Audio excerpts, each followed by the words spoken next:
আল্লাহ তাআলার দরবারে অগণিত শুকরিয়া যে মহান রব্বুল আলামিন আমাদেরকে আজকে জুমা পর্যন্ত পৌঁছেছেন। সকলে শুকরিয়া জানাই আলহামদুলিল্লাহ।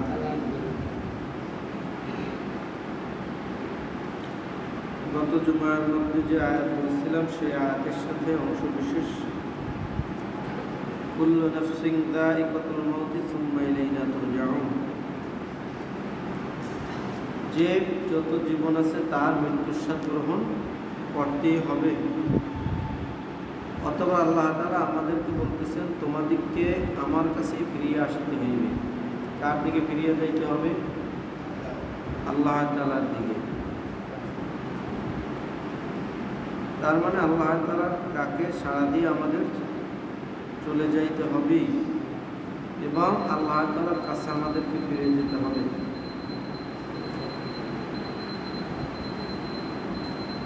মৃত্যু থেকে কেউই রেহাই পাবো না। কোন নবী রাসূল মৃত্যু থেকে রেহাই পাইছেনি? না, পায় নাই। কোন বুজুর্গরা মৃত্যু থেকে রেহাই পাইছে? এখন বলতে পারেন যে নবীগণ তো মরে না, অলিগণ মরে না। এটা একটা ভিন্ন কথা। যত নবী, সকল নবী কবরে জীবিত। সকল নবী কি কবরে জীবিত? আর নবীগণ বিশেষ করে সালাতরত অবস্থায় আছেন। এমন হাদিস আছে।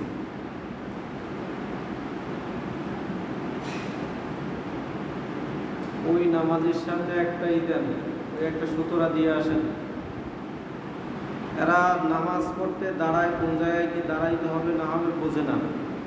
অনেকে কথা বললেই রাগ করে, কিন্তু বুঝতে হবে যেখানে চলাচল করে ওইখানে সোজা পথে নামাজে দাঁড়ানো যায় না।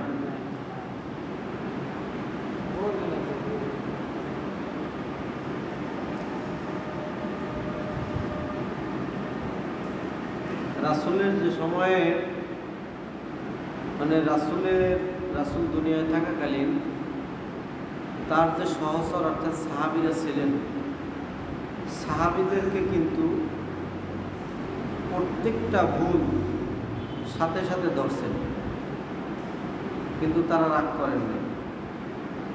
এমনকি বড় বড় আলেমদের সাথে যদি কখনো চলাফেরা করেন দেখবেন তারা ভুল কিন্তু সাথে সাথে ধরে। আমি শিক্ষক থাকা অবস্থায় হিফজখানায় চাকরি করি দক্ষিণ তেলিখালী কওমি মাদ্রাসায়। তো ওই সময়ে আমার নামাজের ভুল অন্যরা ধরছেন সরাসরি। এখন আমি যদি ওইখানে রাগ করতাম তাহলে কি আমি বিস্তারিত জানতে পারতাম বলেন?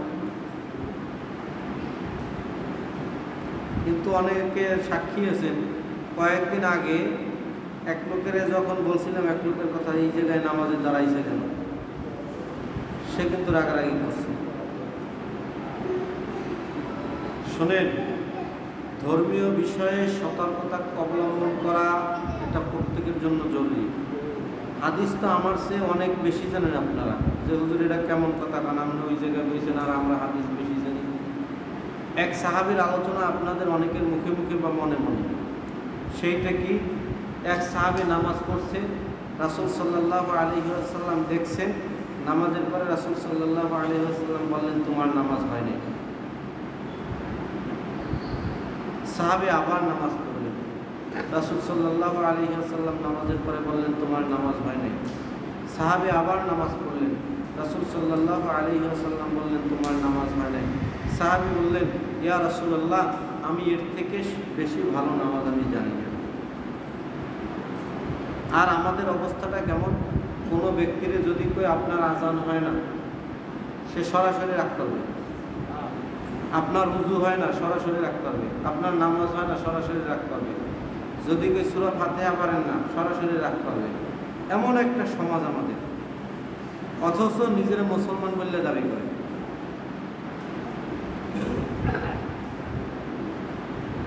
এই জন্য সতর্কতা অবলম্বন করতে হবে। নামাজের সামনে দিয়ে যাওয়া কঠিন অপরাধ। কেমন অপরাধ? এই সম্পর্কে একটা হাদিস, যে যদি কোনো ব্যক্তি জানতো যে নামাজের সামনে দিয়ে যাওয়া কত বড় অপরাধ, তাহলে সে 40 দিন, 40 মাস, 40 বছর পর্যন্ত সে অপেক্ষা করতো, কিন্তু নামাজের সামনে দিয়ে যাইতো না। তাহলে আমরা যারা এলোমেলোভাবে এখানে সেখানে দাঁড়াই, সামনে যাতায়াতের পথ সহজ, এই পথে যদি নামাজ পড়ি আমি, তাহলে আমার কারণে আরেকটা মানুষকে আমি গুনাহগার করলাম। এই জন্য সতর্ক থাকতে হবে। এই জন্য যখন দেখা যায় খোলা জায়গায় নামাজ পড়তে হলে সামনে পিলার আছে, এই অবস্থায় নামাজ পড়তে হবে, অথবা সামনে সুতরা রেখে। সুতরা কি? এই যে দেখেন না, 1 হাত পরিমাণ কিছু জিনিস রাখা আছে, এইগুলোকে বলে সুতরা। অর্থাৎ এইগুলোর সামনে দিয়া, অথবা চেয়ার, যদি বাড়ির মধ্যে, ঘরের মধ্যে হয়, ঘরেও দেখা যায় এরকম নামাজে দাঁড়াইছে, সামনে যাতায়াতের পথ, সামনে যাতায়াতের পথ রেখে নামাজে দাঁড়াইতে হয় না। নামাজের যদি সামনে যাতায়াতের পথ থাকে, তাহলে চেয়ার বা এই ধরনের কিছু, অর্থাৎ যা দিয়া কোনো একটা আড়াল করা যায়, এরকম কোনো বস্তু সামনে রাখতে হয়। বুঝতে পারলাম? এই জন্য এটা সতর্ক থাকবেন, কারণ আমার কারণে অন্যরা গুনাহগার না হয়। তারপরে ওই সাহাবীকে রাসূল সাল্লাল্লাহু আলাইহি ওয়াসাল্লাম নামাজ নিজে শিক্ষা দিলেন।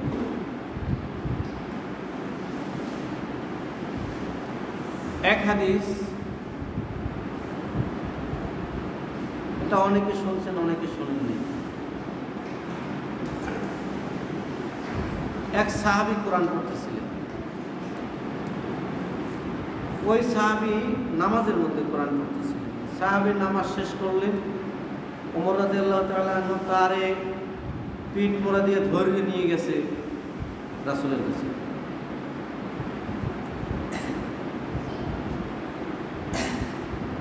না, মাঝখানে একটু কথা রয়ে গেছে।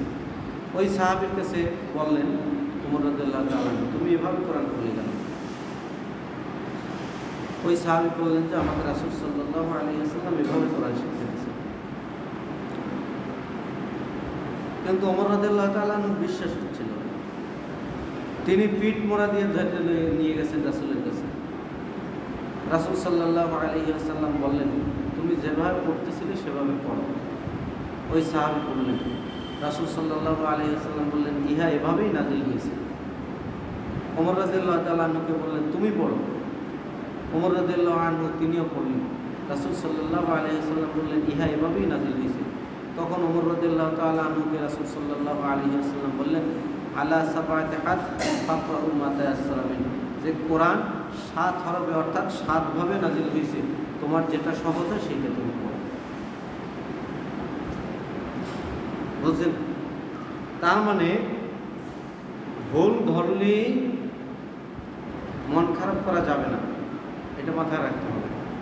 কারণ মন খারাপ করলে তো শিখতে পারবেন না। সময় তো এমনিতেই নষ্ট করে দিয়েছেন, জীবনের বহু সময়। কবরে পাওয়ার দিক চলে গেছে, এখনো কোরআনটা শুদ্ধ করে পড়তে পারেন না, নামাজের ফরজগুলো বলতে পারেন না, উযুর ফরজগুলো বলতে পারেন না, কিসে গোসল ফরজ হয় বলতে পারেন না, গোসলের ফরজগুলো কিসে আদায় হয় তাও বলতে পারেন না। তাহলে কোন জায়গায় রাগ করি? এই জন্য ভুল ধরলে রাগ করা যাবে না। আমার ভুল ধরবেন, ভুল যদি আপনাদের নজরে পড়ে আমারে সরাসরি বলবেন, কিন্তু সমালোচনা করবেন না। আমারে সরাসরি বলবেন যে হুজুর আপনার এইটা ভুল। যদি আমি দেখি যে ওটা কোরআন হাদিসের দৃষ্টিতে আমার ভুল না, সেটা আপনারে জানাবো। আর যদি দেখি ওটা আমার ভুল, আমি সংশোধন করে নেব।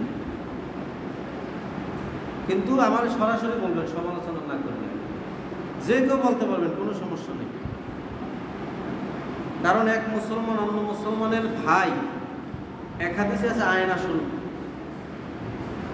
এটা হাদিস যদি নাও হইতে পারে, যদি আকওয়াল হয়, সাধারণ আকওয়াল, তাহলে এটা গুরুত্বপূর্ণ কথা।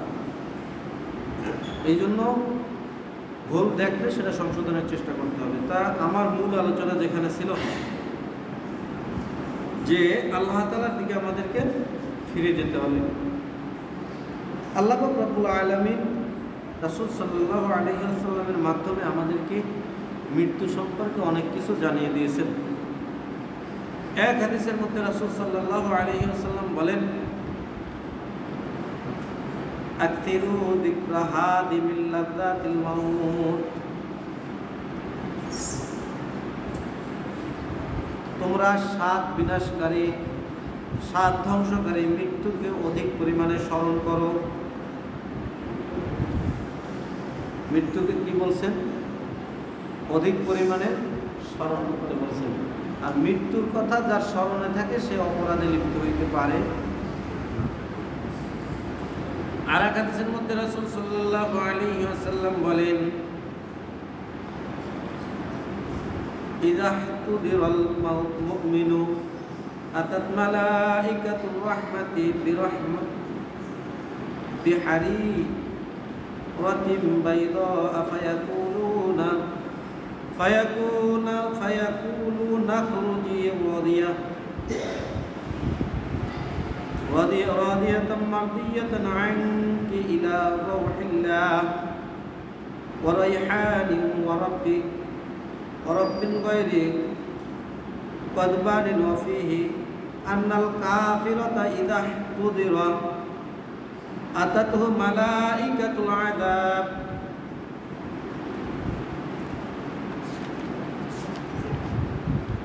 بمسح فيقولون اخرجي ساخطة مسخوطا عليك إلى عذاب الله عز وجل। রাসূল সাল্লাল্লাহু আলাইহি ওয়াসাল্লাম বলেন, যখন মুমিন বান্দার মৃত্যুকাল নিকটবর্তী হয়, অর্থাৎ মরণের সময় নিকটবর্তী হয়, তখন রহমতের ফেরেশতাগণ সাদা রেশমি কাপড় সহ আসিয়া রূহকে লক্ষ্য করিয়া বলেন, আল্লাহর দিকে সন্তুষ্টির সহিত বাহির হও, তিনি তোমার প্রতি সন্তুষ্ট আছেন। আসো, আল্লাহ প্রদত্ত সুখ শান্তি ও এমন প্রভুর দিকে যিনি তোমার প্রতি অসন্তুষ্ট নহেন। অর্থাৎ বলেন কি, আসলেন কিভাবে? সাদা রেশমি কাপড় নিয়ে রূহকে নেওয়ার জন্য। আর বলেন কি, তুমি আসো আল্লাহ তাআলার দিকে সন্তুষ্টের সাথে, অর্থাৎ খুশি মনে। কি মনে? খুশি মনে। আল্লাহ প্রদত্ত সুখ শান্তির দিকে আসো, অর্থাৎ জান্নাতের দিকে আসো। সোজা কথায় যেগুলো, আল্লাহ তোমার প্রতি অসন্তুষ্ট না। পক্ষান্তরে যেই ব্যক্তিগণ আল্লাহকে অস্বীকার করে, আল্লাহর নিয়ামতকে অস্বীকার করে, কুফরি করে, তাদের সম্পর্কে হাদিসে বলা হয়েছে, কাফেরের মৃত্যুকালে বা ওই শ্রেণীর মানুষের মৃত্যুকালে আযাবের ফেরেশতা চট সহ আসিয়া বলেন, খোদাই আযাবের দিকে চলিয়া আয়, তুই যেইরূপ আল্লাহর প্রতি নারাজ, তিনিও তোর প্রতি নারাজ। অর্থাৎ আল্লাহ বিধানের যেরকম গুরুক্ষেপ করে নাই, তোর প্রতি আল্লাহর কোনো গুরুক্ষেপ নাই। যেরকম বিশেষ করে কোরবানির সময়ে, হজের মাসে কোরবানির সময়ে একটা হাদিস ওই আলোচনার মধ্যে বলি প্রায়, সেটা হলো যে রাসূল সাল্লাল্লাহু আলাইহি ওয়াসাল্লাম বলেন, যেই ব্যক্তি কোরবানি করার সামর্থ্য আছে অথচ সে কোরবানি করলো না, সে ইহুদি হইলে মরুক অথবা খ্রিস্টান হইলে মরুক, আল্লাহ তাআলার তাহাতে কিছু যায় আসে। হজের সম্পর্কে হাদিস, হজ করার সামর্থ্য থাকা সত্ত্বেও হজ করলো না, সে ইহুদি হইলে মরুক অথবা খ্রিস্টান হইলে মরুক, তাতে আল্লাহ তাআলার কিছু যায় আসে না। এখানেও তো ওই একই রকম কথা, যেই ব্যক্তি আল্লাহ তাআলার হুকুম মানে না ওই ব্যক্তি সম্পর্কে আমরা সহজে কাফের বলতে বুঝি কি, যে আল্লাহরে মানে না। অথচ কাফের শব্দটা কিন্তু আরবি শব্দ, বাংলা হলো অস্বীকারী। বাংলা কি? বহু মানুষ আল্লাহ তাআলার নিয়ামতের অস্বীকার করে।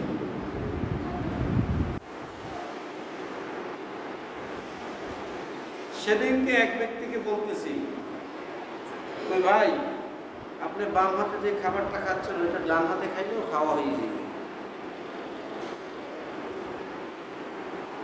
সে এমন একটা আচরণ করছে,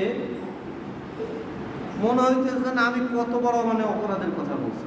যদি আমারে কিছু বলে নাই, কিন্তু সে তার ভিতরে এমন একটা আচরণ সে দেখাইছে, মনে হচ্ছে যে আমি বিরাট ধরনের একটা অপরাধমূলক কথা বলছি। তবে সে যদি বলতো তাহলে আমি তারে কিছু বলতাম। সে বড় জোর বলতে পারতো যে বামাই দেখাইলে সমস্যা নেই, তখন আমি বললে ফেলাইতাম যে তাহলে ডান হাত দিয়ে শৌচ কাজ করতে সমস্যা নেই, এ কথাটা আমি বললে ফেলাইতাম। কারণ বিবেক রাখতে হবে। আল্লাহ তাআলা যে বলছেন খালি খালি বলেন নাই। উঁচু কাজগুলো ডান হাত দিয়ে করতে বলছেন, নিচু কাজগুলো বাম হাত দিয়ে করতে বলছেন, এর কারণ আছে। সহজ কথায় এক থাল ভাত, থালের এক কোণারে এক ফোঁটা পায়খানা, মানুষের পায়খানা লাগবে না, পশু পাখি কীট পতঙ্গের পায়খানা দেখার পরে ওই ভাত খান? হ্যাঁ, খান না।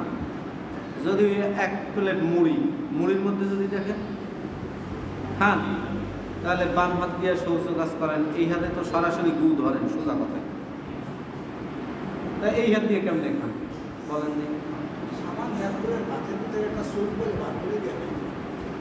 একটু চিন্তা করবেন, রাগ করেন আর যা করেন এগুলো একটু চিন্তা করবেন। বেশি না, 2-3 মিনিট হাতটা মুখ করে রাখেন, হাতটার ঘেরান শোকেন, দেখেন হাত দিয়ে কি গন্ধ আসে। প্র্যাকটিক্যাল করবেন। অধিকাংশ মানুষ ঢিলা কুলুপ ব্যবহার করেন না। ঢিলা তো দেখা যায় শহর অঞ্চলে কম পাওয়া যায়। কুলুপ বলতে সবই পাওয়া যায়, যেরকম টিস্যু পেপার আছে, আর অন্যান্য ব্যবস্থা, কাপড়ের টুকরা, এগুলো তো ব্যবহার করা যায়। ঢিলা ব্যবহার করা উত্তম, কিন্তু এগুলো কুলুপ হিসাবে কি ব্যবহার করা যায়। অধিকাংশ মানুষ এগুলো ব্যবহার করেন না, একটু চিন্তা ফিকির করেন নেই, একটু চিন্তা ফিকির করবেন। মানুষ নাপাক থাকার কারণে বেশি জাহান্নামে যাবে। কি থাকার কারণে? একজনের নামাজে ডাকছে, নামাজে ডাকার পর কয় না হুজুর আনাই করবো না, গোসল খরচ হয়েছে, কয় না হুজুর, কই সমস্যা, কাপড়টা না পাক, কাপড়টা না পাক হইলে কেমন? গোসল খরচ হয় না, কাপড় না পাক হয়েছে কিভাবে? তার মানে সে ঢিলা কুলুপ ব্যবহার করে নাই। এই হলো অবস্থা। অথচ আমি তখন পড়াশোনা করি 2007-8 খুলনায়। হিন্দুরা পর্যন্ত টিস্যু পেপার ব্যবহার করে। ওদের কাছে কি পাক না পাকের এই মাসালা আসেনি? আছে? কইতে পারেন হুজুর আপনি কেমনে করেন? কারণ ওই সময় পড়াশোনা অবস্থায় আমি দোকানে চাকরি করছি। ওই দোকান থেকে নিচে টিস্যু পেপার, তখন আমি সরাসরি তাকে প্রশ্ন করছি, মানে আমি প্রশ্ন করছি, আমি তো আর ওইভাবে না, আমি কই আপনি টিস্যু থেকে কী করবেন? স্বাভাবিক অবস্থা, আমার এমনি ভালো জানতো। কয় কেন টিস্যু টয়লেটে ব্যবহার করবেন? এখন কি বুঝলেন?